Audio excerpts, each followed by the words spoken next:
Hi, welcome back to In Your Defense. I'm attorney Steve Tolan. Today I ask the question, can a corporation be charged with a crime? As the detective Frances McDormand's character in Fargo said, "You betcha, Norm." Yes, corporations can be charged with a crime.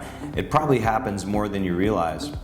A lot of people are unaware that in May of 2020, because of all the newsworthy events that took place, Bluebell Ice Creams entered federal court here in Austin, Texas, and pled guilty to 2 federal misdemeanor crimes, and in so doing agreed to pay over $19.5 million in criminal and civil fines as well as forfeitures.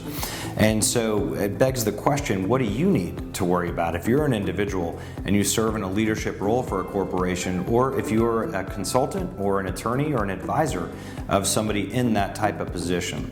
Do you need to worry about those risks? Well, what happened for Bluebell, as is often the case for many corporations, is it's not the crime itself, it's the cover-up. So they were accused of violating certain federal Food, Drug, and Cosmetic Act federal regulations. And so you know, as if you serve in a leadership role, it's very difficult as your business expands to navigate through all the different regulatory compliance issues that you face. And so it's very important, if you're unaware of the risk, to become aware of the risk. Because I think if you're unaware of it, you're at risk for it. So we're going to look first at we're going to study the 5 areas the government looks into when deciding whether to indict a corporation.